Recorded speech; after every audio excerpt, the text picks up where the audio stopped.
Welcome to the Omaha History Podcast with noted author and historian Adam Fletcher Sasse.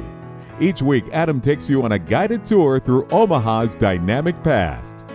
And welcome to our first Omaha History Podcast. I'm Steve Sleeper here with Adam Fletcher Sasse. Adam, how you doing today?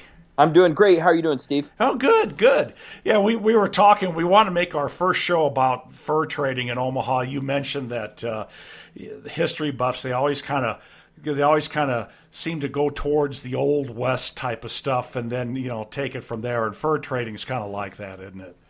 Absolutely. Omaha has some really deep roots that I think that, people who dive into Omaha history eventually come to this place as saying, wow, it really did begin with fur trading. But sometimes we got to lead them to that. And so I look forward to this chance to really unpack that and see what it looks like. Now, when I think fur trading in Omaha, I think, maybe 1820s, 1830s. And I always think of the Bellevue area. But that's not necessarily where it started, if I understand correctly. That's right, Steve. It actually goes even further back than that. We had Lewis and Clark come up the river in 1804, and as they plodded up the river, they stopped along the way, and they might have gotten up to Belvedere Point there in North Omaha and looked out over the lands, and they camped up in Dodge Park, and there's a plaque up there for that now. And then of course they had the Council Bluff, which was further north of Dodge Park on the Nebraska side, where they met with the tribal leaders and smoked the chanupa and did all that stuff. And all of that was cool. But when they came back in 1806, they took some really deep notes and they wrote beautiful maps, and they really got the process started to open up that area. In 1807, a man named Manuel Lisa, he was a Spanish trader, fur trader who was born down in Louisiana when it was a Spanish colony. Manuel Lisa worked with the Missouri Fur Trading Company, and he headed north on the Missouri River. And he was really the first one to lay down some deep fur trading roots there in Omaha as early as 1807, and then really building out his fort in 1810. Wow. Pretty exciting stuff, yeah. Yeah, now what happened to Fort Lisa? Well, Manuel Lisa, he was an intriguing guy for a lot of reasons. He was a businessman. When I used to think of fur trading, I just thought of rough and tumble mountain men working with the Indians and really carving out the Wild West before it ever really began. But in reality, this was a commercial enterprise. Manuel Lisa was in it for the money and in it to win it. And so what he did was set up a whole series of forts up the Missouri River all the way up into Montana. Oh. He's credited with opening a lot of places that white people had never been and that they'd never set a serious foot in. And so along the way, he planted a number of forts. He actually had hundreds of men who worked for him. He was a very serious entrepreneur. His Missouri Fur Trading Company was really well funded by business interests out of St. Louis. And they were really interested in seeing the Missouri River held by this one company. At the same time, you had the British. You got to remember the War of 1812 was happening in D.C. and happening on the East Coast and happening in Canada. And they saw the western frontier as being a frontier of one of the edges of the war, as it were. And so the Brits were trying to win tribes from Illinois all the way over to Nebraska and the Dakotas, which at that time, of course, was called the Indian Territory. Well, Manuel Lisa comes along, and he represents American interests in terms of his Missouri Fur Trading Company because that's who's invested in him. So he plants all these forts up and down the Missouri River. But his biggest and best one he saves right there for North Omaha, and he ends up building Fort Lisa. Fort Lisa had a stockade wall around it, and eventually included a blacksmith and farm fields and all kinds of different things that you needed to make a fort work. It's reported that Lisa had 100 men working for him at Fort Lisa. So, they were voyagers. They were out there on the river. They were doing their thing, but they were also there in the fort and relying on the fort for its goods. So that's one of the reasons why it's notable, because he was the first serious attempt at building a commercial enterprise in the west of the Missouri River. The next reason why he is super important goes back to that War of 1812. So he gets the fort started in 1807. He builds it out in 1810.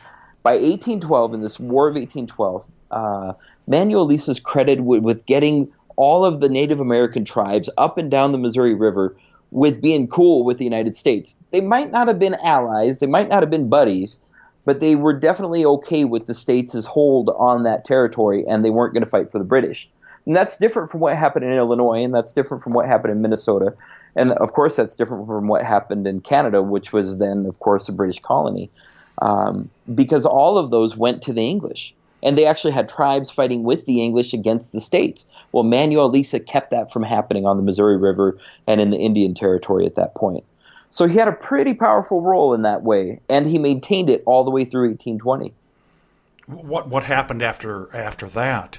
Well, unfortunately, it was a whole series of events, but basically Manuel Lisa met his fate from a bad sickness. We don't know exactly what kind, and we don't know what it looked like. But before he went, Manuel Lisa had 2 children with his Louisiana-born wife in St. Louis. She was a European woman. He brought her, or she died in St. Louis. And so he went to St. Louis, married another woman. They had children. And then he came back to the fort without her, and he married an Omaha woman, an Omaha tribal member. Oh. She was actually the daughter of a chief, and this turned out to be a strategic alliance. And it was actually a popular thing for these fur traders to have additional wives among the tribes because they knew that it would build good relations with the tribes. So Manuel Lisa marries an Omaha woman, has 2 kids with her. Well, in 1819, his St. Louis European wife comes up the river to stay with him at the house. And this isn't a surprise to her. She knows the jig. Before that, though, Lisa had tried to bring his 2 Omaha children to St. Louis to get them educated in European schools, in white schools, in American schools, however you want to phrase that. And his Omaha wife was not too excited for that. So she ends up keeping one of the kids, and the other one of the kids actually went to St. Louis and became European educated and kind of assimilated into American society. But when his European wife showed up at Fort Lisa, within a couple months, he gets really sick and falls to his deathbed. But before he dies, Joshua Pilcher puts him on a boat and brings him back to St. Louis, and he died in St. Louis. Now, Joshua Pilcher is important because he worked for the Missouri Fur Trading Company. The Missouri Fur Trading Company, once Lisa's down and out, says to Joshua Pilcher, hey, you should take care of this fort. So Pilcher stays there maybe for a year or 2. We don't have the exact number, but no longer than 3 years. And by 1823, he shut down Fort Lisa and moved operations to a little town where there was a mission, where there was a tiny fort, a tiny trading post, and he moved the whole operation down there, and it became the predominant fur trading place on the river, today known as Bellevue, Nebraska. Bellevue, Nebraska. And that's kind of where we think sometimes, I suppose, that the fur trading business began in Nebraska, but it was actually, it was up by, the Mormon Bridge Road up in that area there? So it's kind of a tricky thing because we don't have the exact location of Fort Lisa on record for all time. Like, everybody has not agreed to it yet. What we know is that Fort Lisa was actually further north of Mormon Bridge Road. If you go up J.J. Pershing Drive, it turns into River Road right there at Dodge Park, and then it becomes the low road to Blair, the Blair Low Road. And along the low road, before you get to the Washington County line, is the reputed site there in the river bottoms, is the reputed site of the Fort Lisa. That's one place where it could, should, and probably was. But there are other rumors that it was further in. If you go to the intersection of Ponca Road and J.J. Pershing Drive, where it becomes the Blair Low Road, there's actually a picnic spot on Ponca Road, and that picnic spot has a plaque marking Fort Lisa. But then if you go to the entrance to Hummel Park, further south on J.J. Pershing Drive, you'll actually see another plaque for Fort Lisa. So we don't really have it pinned down, and they've been arguing about this. Historians have been arguing about this since the 1920s when it was a hot topic. Man, it was the business in town to figure it out. And lots of Nebraska's predominant historians got in on the argument, including A.J. Sorensen and Sheldon himself, who has a hall, of course, a hall named after him at UNL. So it's a hot topic to try to figure out where Fort Lisa exactly was. But we've got a general idea. Now, there was another fort there that was actually called a post. Was it a fort or was it just a trading post? So on that same historical marker at the front at the front entrance to Hummel Park off of J.J. Pershing Drive, there's another plaque on the same stone. And that other plaque is for a place called Cabanne's Trading Post. Okay. Jean-Pierre Cabanne worked for the American Fur Trading Company, which was a competitor to the Missouri Trading Company. And in 1923, when Joshua Pilcher moved Fort Lisa's operations south to Bellevue, the American Fur Trading Company financed Jean-Pierre Cabanne to set up his trading post at the confluence of Ponca Creek and the Missouri River. So it's just north of Dodge Park there. So right in the same area as Fort Lisa was. And basically, Cabanne set up a trading post that was deluxe, but not phenomenal, but still pretty cool. It featured a 2-story manor. This manor house was probably 2,000 or 3,000 square feet, nothing super duper, but it had a second floor balcony that looked out over the river, and then it had some outbuildings around it. By then, Cabanne felt pretty secure on the river. He was a popular trader who had good relations, and interestingly enough, he had good relations with the Odo, who were on the eastern side of the Missouri River, but his fort was on the western side. Manuel Lisa was reputed to have traded a lot with the Omaha, who we know today as the Winnebago or the Ho-Chunk, the Pawnee, and the Ponca. Well, this Cabanne set up relations with the Odo across the river. Now, the Odo didn't get along with the 5 tribes that I just mentioned who were with Lisa. Oh, okay. But Cabanne was good at kind of weaving the blanket and bringing folks together, and he got them all to trade with him eventually. But his base ran there for about 20 years into the 1840s before he shut down. Now, why did he shut down, and was that consolidated into Bellevue as well? In 1827, before I get to the closure, let's make sure that we hit on this hot point about Prince Maximilian.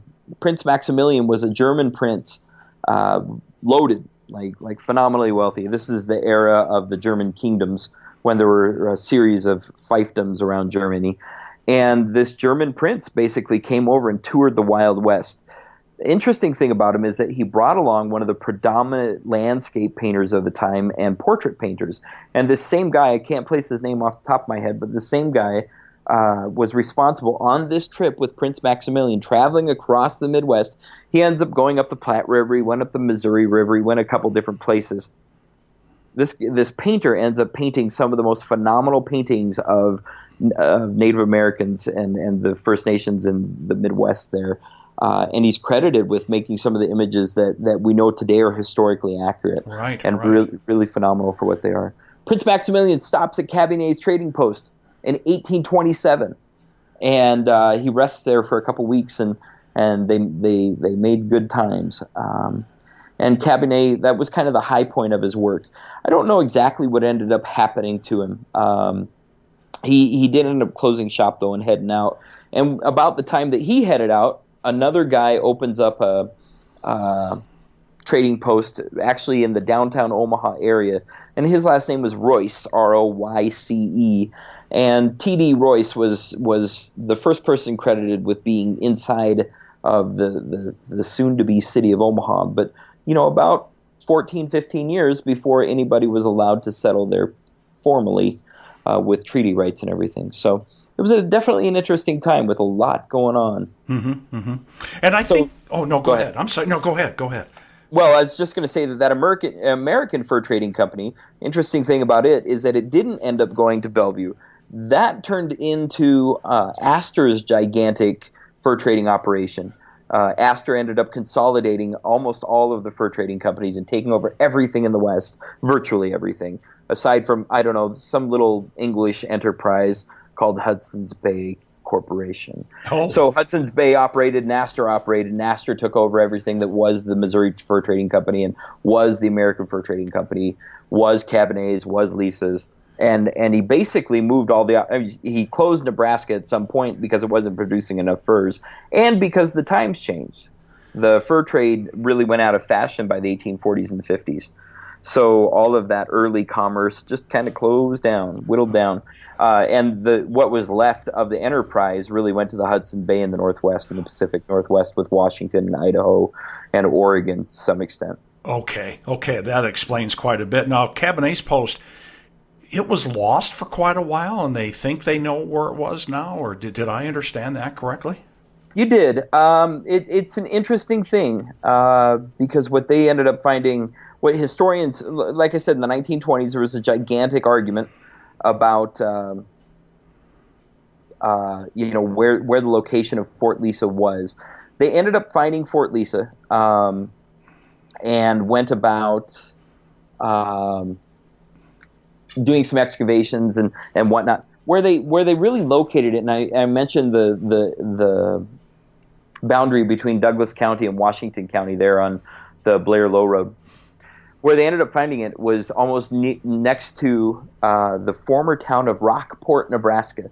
Rockport existed for about 15 years, and there's a really wonderful amateur historian there in Omaha who's done a lot of really great work on finding this Rockport. But Rockport was really cool because it was actually a river town and it had all kinds of operations. Well, it turns out that they probably settled on the foundation of Fort Lisa or right next to it. So if a person knows where Rockport is, and it's fairly accessible, they can definitely find the site of Fort Lisa.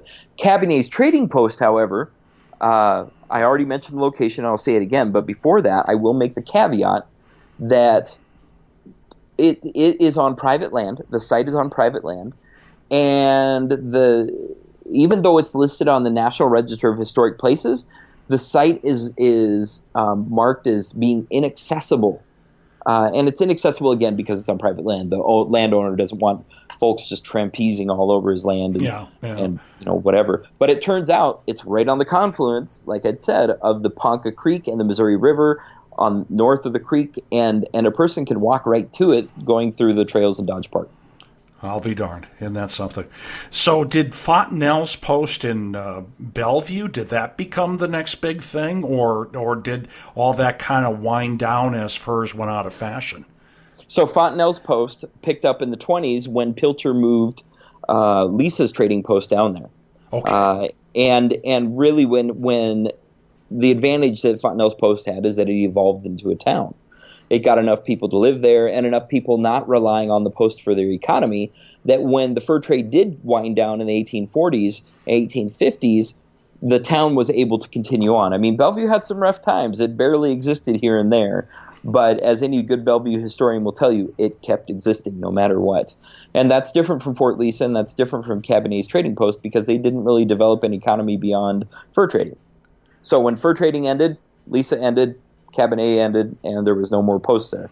But Fontenelle's Post continued on and became the town of Bellevue that we all know and love today. Oh, that's really neat. Hey, Adam, you've got a history blog. Give us the how we can get there. Absolutely. That history blog it's called the NorthOmahaHistory.com. NorthOmahaHistory.com. I've posted just over 175 articles there, and they're free for anybody to read. I actually just finished one specifically on Fort Lisa, and there's another one that summarizes the fur trade, but there's also all kinds of different topics, and it's really fun stuff. So NorthOmahaHistory.com. And thanks for listening to our first edition of the Omaha History Podcast. I'm Steve Sleeper for Adam Fletcher Sasse. Thanks for joining us. Thanks for listening to the Omaha History Podcast with noted author and historian Adam Fletcher Sasse. Join us next week as Adam takes you on another guided tour through Omaha's dynamic past.